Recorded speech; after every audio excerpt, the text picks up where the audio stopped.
Okay, good morning. We find ourselves in Shmuel Bey's Perek Gimel this morning, and things are not easy. The Jewish people, as we see, when they are bored, when things are maybe going like somewhat okay with their enemies, we look inward, we start fighting. And that's what happens. It's not clear who should take over after Shaul dies, and you have Yoav with David. Yoav was the general. You have Avner with Ishbosheth. Ishbosheth is Shaul's son. And they have their first exercise, which eventually turns into a battle. And hundreds of people are killed. And, you need to ask yourself, what's going to happen? We know David becomes king. But, how does he get there? What happens that leads to him eventually becoming king? We know very little about Ishbosheth, the other side, and we'll see if that's relevant. So this parak is going to be split into really a few different sections. Pasuk Beis through Hay, which is where we'll begin, is just a refrain, going back a little bit in time and telling us about David's family life. David, at this point, is married to two women who are with him, and that is Avigail and Achinoam. And he has another wife, Michal. Michal, who is given to a different man, that's Michal bat Shaul. We're reading the Pasuk Beis. Vayaldu l'David banim b'Chevron. So David now is in Chevron. He has some kids. B'Bechoro Amnon, Achinoam haYisraeli. You're not going to hold cup, but if you can, we're going to remind everyone of this. But all these names, a lot of these names are going to be very, very relevant later on in the Sefer. So his oldest son is Amnon. Anyone know anything about Amnon? Besides for the pizza that he makes? No? Okay, so 13th Avenue. Well, his first school was on 15th, but he used to live on 12th Avenue. Okay, he's a good guy. We're sort of mishpacha now. Yeah. Okay. So that's number one. Amnon is his oldest son, and we'll learn about what he does later on. Umishnehu Kilav la'Avigail. His second son is Kilav. So Kilav is a less popular name in the world today. The Kilav is probably very, very quieter son. Kilav, some say, Rashi writes, Daniel. So some say that his second son's name was Daniel, and some say it was Kilav. Different names for the same son, reflecting different parts of his personality.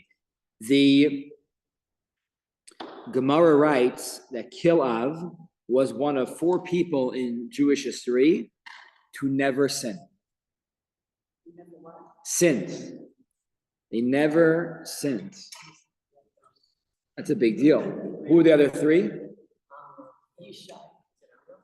Yishai.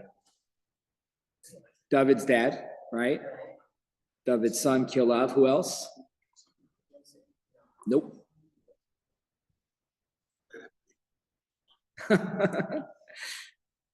Binyamin and Amram. Amram, the father of Moshe. So Rabbi Charlap, Zatzal, just passed away. I heard this thought from his daughter, Rabbi Newberger. Her father always said, if you're a leader, you're going to make mistakes, by definition. And that's why in the beginning of Vayikra, Asher Nasi Yechatam. The Nasi is going to make mistakes. And we've learned about Shaul and David. The Nasi's responsibility is to admit and to own their mistakes. But being a leader, that's part of being a leader. All these people are supporting characters in Tanakh. Binyamin, Kilav, Yishai, Amram.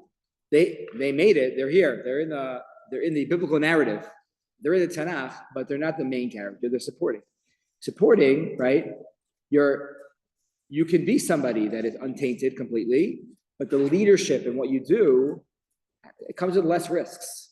And there's less risks, there's less mistakes. And that's what Rabbi Charlap's ha'ara here. Yeah. So I think when we learn the Gillah not too long ago, I think, I'm not sure what, correct me if I'm wrong, I think you said that Mordechai is not a Hebrew name. Yeah. Right? Am I correct? Correct. Right. So when we're learning, Navi, Chumash, at what point do we see that people start taking on non-Hebrew names? I guess they're taking on names of the times that they live in, which are from different cultures. I don't know. Mendy's asking. This name doesn't sound like it's, to me, at least to me, I don't know too much, it's not like a Hebrew name to me. But do we have it in the so there's a great sefer that I have at home. It's in English. Actually, ArtScroll translated it. Sorry, it's in Hebrew. ArtScroll translated to English. It's called Ishei Tanakh. It's a contemporary sefer. It's every personality in Tanakh, right? ArtScroll then, and then every pasuk. Well, for Moshe, it's not going to quote every Vayidaber Hashem Moshe Lema, right? And every pasuk, Chazal, about this individual. And usually it gives you a little bit about the meaning of the name. Why it's important. Before we had our kids, when Sarah was pregnant, we pulled out this sefer. We're like, let's look through. No, it was like, not look it up. We didn't know what we wanted to name our child. This was very, very helpful. I liked Avigail. We did, and we looked it up. Avigil. One of the interpretations in Chazal is Avi, right? When she was born, Avi, her parents were Gil. We're very, very happy. Gila, Rina, Disa, That's one of the interpretations of what Avigail means. Okay, there's gematria, there's different things too. But I'm not sure. But then it became a Hebrew name. Like Esther, everyone's going to agree, Esther's a Hebrew name. It became, people say, Farshim on Megillah Esther say, Ishtar was a Persian goddess back then. That's why Hadassah, Esther, she had like a Hebrew name in English. And then it became a Hebrew name. Alexander. Correct. There's a Gemara about Alexander. Alexander Mokdon, Alexander the Great, was a good to the Jews.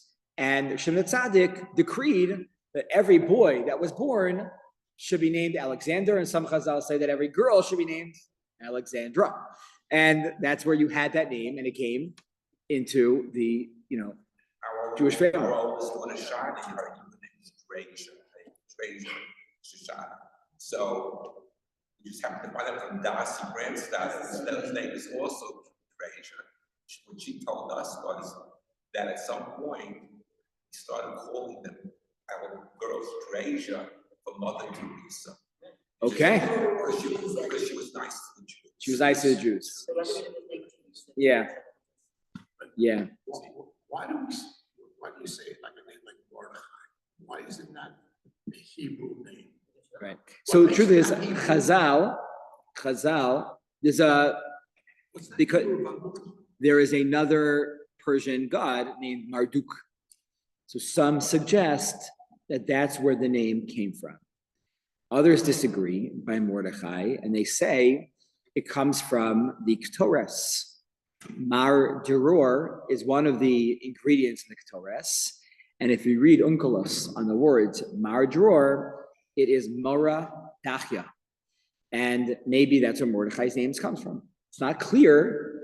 Listen, a few years ago, remember there was the terror attack in the shul in Har Nof, where Moshe Twersky, or Mayor Twersky from our Rosh Yeshiva at YU, his brother was murdered in that attack. There was a Druze officer that was killed also in that attack. And some people named their child after that Druze officer. I don't know what his name was to tell you it was a Jewish name, it wasn't a Jewish name, but sometimes that creeps into our community, our family. You say Hebrew name. If it wasn't in the Torah, any name that doesn't appear Yeah. So in the Torah is not the Jewish. I'm not saying that. So that was the second thing I was going to say. Is like it's not clear what do we call a Hebrew name and what is not. Rav Chaim Kanievsky, I'm not even sure if I should quote this because it's maybe people are gonna not be happy. He had very strict rules on what was considered a Hebrew name and what was not considered a Hebrew name. So for him, if it was not a biblical name in the Tanakh, but it was, let's say, Gila, Rina, Ditza, those are not names, those are emotions. So he's Simcha. He didn't like those names, right? Because they were not names in the Tanakh. Most people don't agree with Rav Chaim Kanievsky over here, but he had you can understand where he's coming from. These are the rules. These are names, and those are not names. Others didn't agree with that, but you have to say at some point to say what is a name, what's not a name. Did he allow Moshe? What? Did he allow Moshe? So Moshe is debated amongst the Mefarshim. Was Moshe's name a Hebrew name, or was Moshe's name an Egyptian name? Bas Paro gave him the name. Not 100% clear. Some Mefarshim say that the name was given to him by Batikra. Second. Hebrew name or biblical, two different things. Right, meaning it can originate but it's in the Torah. So once it's in the Torah, then it becomes a Hebrew name.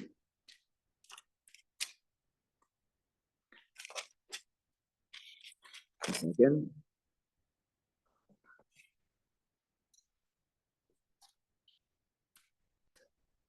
Yeah.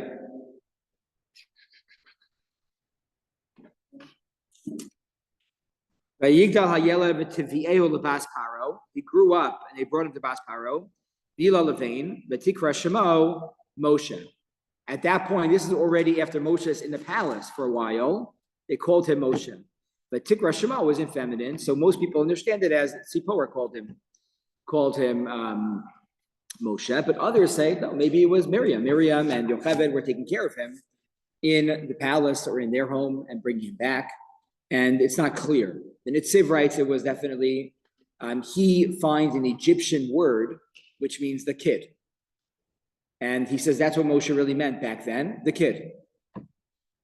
The Sforno thinks it doesn't mean that. Min Hamayim Mishisihu is reflexive. And actually, you learn a lot from Tanakh in terms of the guidelines almost of how to name a child. If you want to use your own name, they use the experience of how she found him, right? As part of the name, Min Hamayim Mishisihu. Others use names about their feelings of appreciation to a Kadosh Baruch Hu. Shmuel, we're in Sefer Shmuel now. The Ibn Ezra writes, and somewhere in Sefer Dvarim, that the word Shmuel is a conjugate really of Shmo Kel, the name of God. Like it's a powerful name to give a child, Shmo Kel, Shmuel. So you see that you have a lot of names like that. Rabbi Lamb Zatzal has a drasha. There's a drasha where there's one of the Nisiim in Parshas Naso who has the most names of God in his name. Shalumiel ben Suri Shaddai. Okay, Shalom Kel ben Sur Shakai. You know who that was? That was the Nasi of Shevet Shimon, who was with the Moabite princess, Kazbi Batsur. So he says, the drasha's name, Rabbi Lamb was so good with words, was another Shlomiel. Shalumiel ben Sari Shakai. Another Shlomiel. Because he said, his mother gave him all of these honorifics, but he never lived up to them. You have to live up to your name sometimes. You can't just give the name, wind up the kid, and okay, you be Shalumiel ben Sari Shakai. He became a Shlomiel. He became probably worse than a Okay. Umishnehu. Kilav la'avigail eshes naval Carmeli v'shlishi Avshalom. His third son's name was Avshalom. Avshalom, we didn't know, but now we're like told that David has another wife, or maybe a Pilegesh ben Ma'acha bas Talmi Melech Yeshur.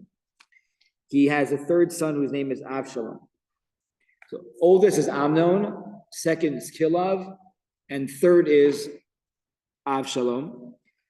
V'harivi'i Adoniyahu ben Chagit. Adoniyah, sorry, ben Chagit. V'chamishi, Chagit is now more of a common name in Israel. Very Israeli a woman's name. Chamishi Shvatia ben Avital. Avital is a very common, more of a common name. And these are other wives. Pasuk, you'll see that Rashi, Vashishi Yitraim la'egla, Eshes David, Elo Yildula David b'Chevron. And then he has a sixth child named Yitraim, who was born to Eglah. Rashi writes that Eglah is Michal. Now that is Michal. And we'll see, was that born beforehand or they were born later? We're just, putting everything here, a little bit about David's lineage. This is going to be very important as David and his family are going to play a unfortunate pivotal role in the second half of Shmuel Beis, vying for leadership positions. So the age of all the kids and the order is important. Amnon, Avshalom, Adoniyah. Okay, Kilav is a quiet guy. He was learning the base medrash. He was quiet. He didn't sin. He was left alone. Everyone else.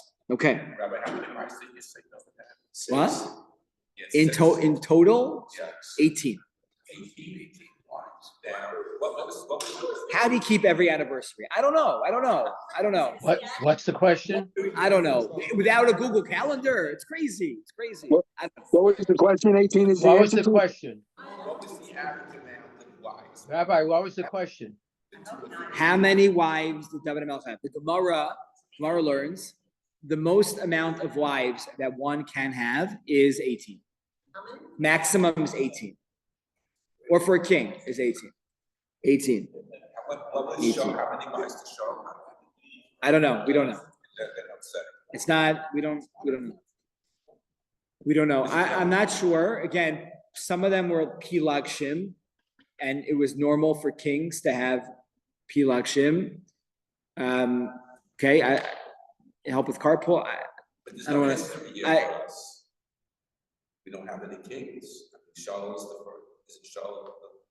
Show that. No, what I mean is status. Other nations, kings had many wives. Okay, they did, and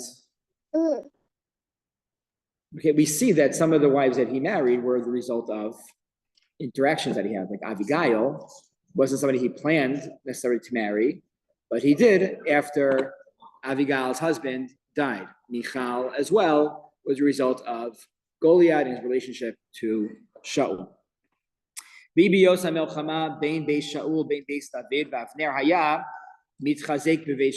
war with the house of Shaul continued. Shaul Pilegesh. Shaul had a Pilegesh. Here we go. Ushma Ritzpah.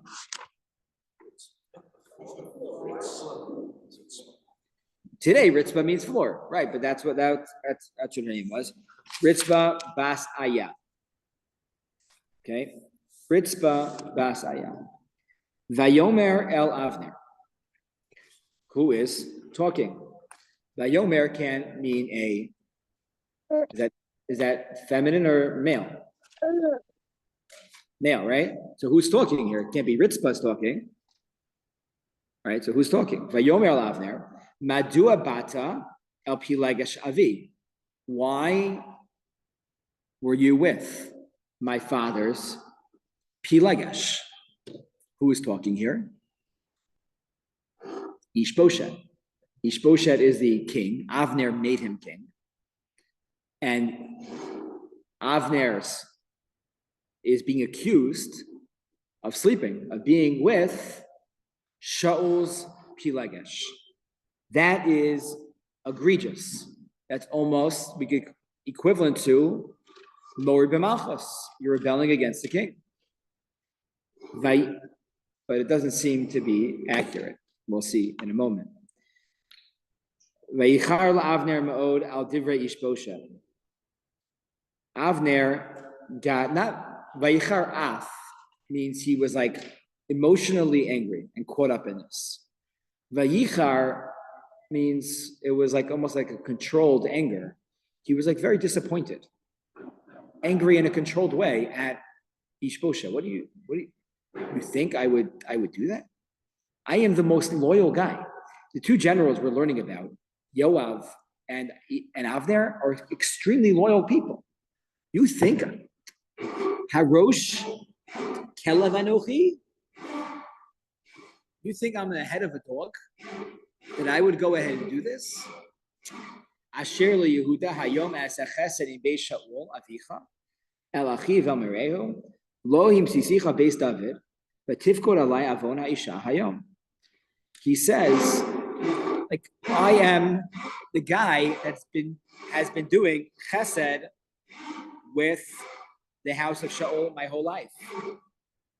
I made you king, not David HaMelech, and there is nothing that I would do that would jeopardize your kingdom, oh sir.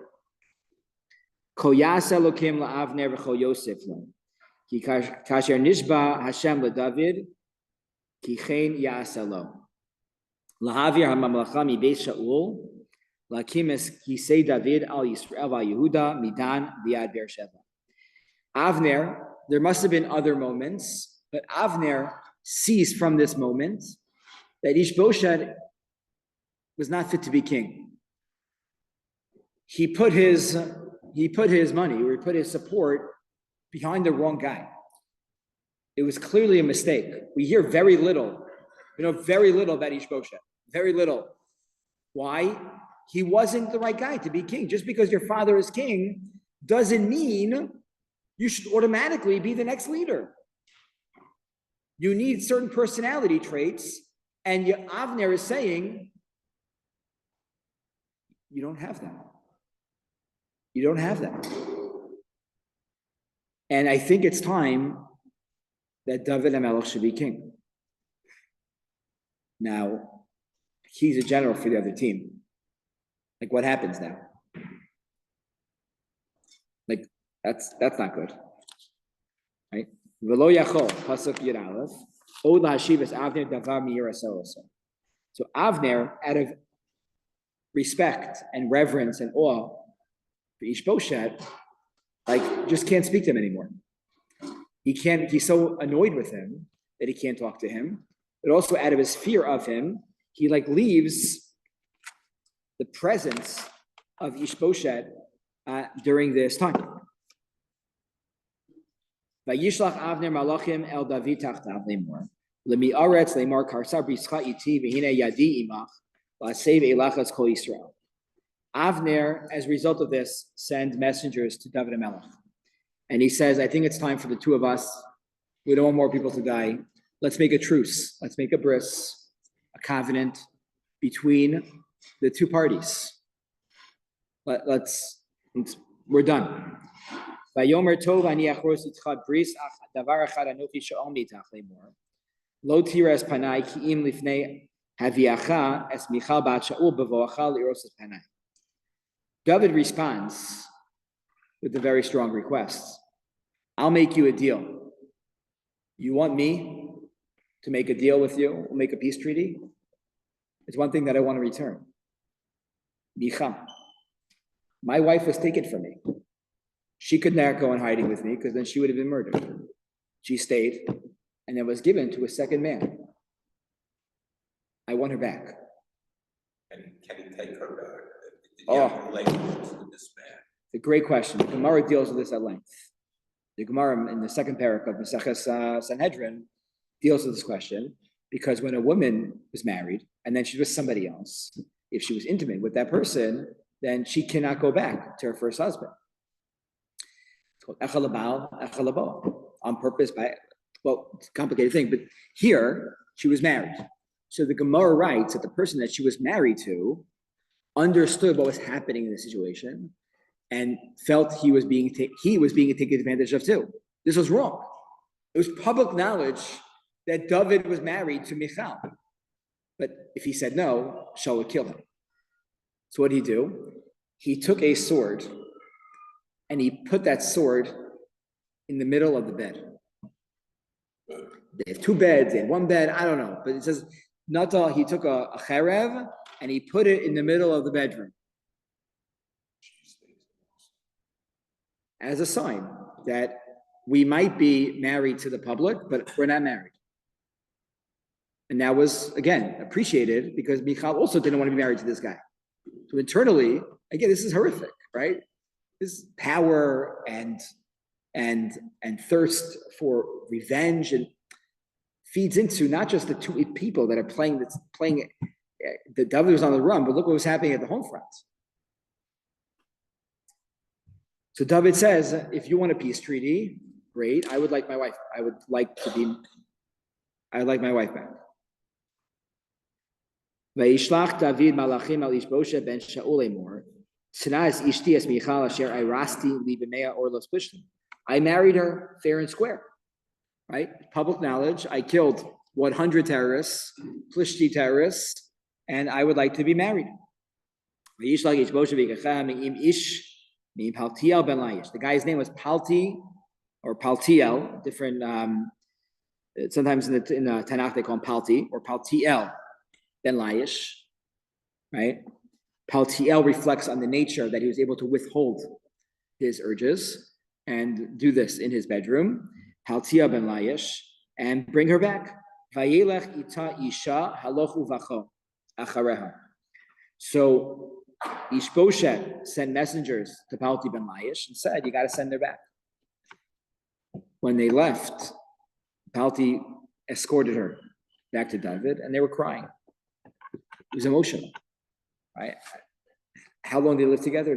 Maybe 2, 3, 4 years. It's not so clear how many years how long this duration was. But the sad reality of their sham marriage, how would you say it, and her coming back and caused a lot of emotion. Vayelech ita isha halochu vacho achareha. Ad bachurim vayomer elav Avner lechshu vayashov.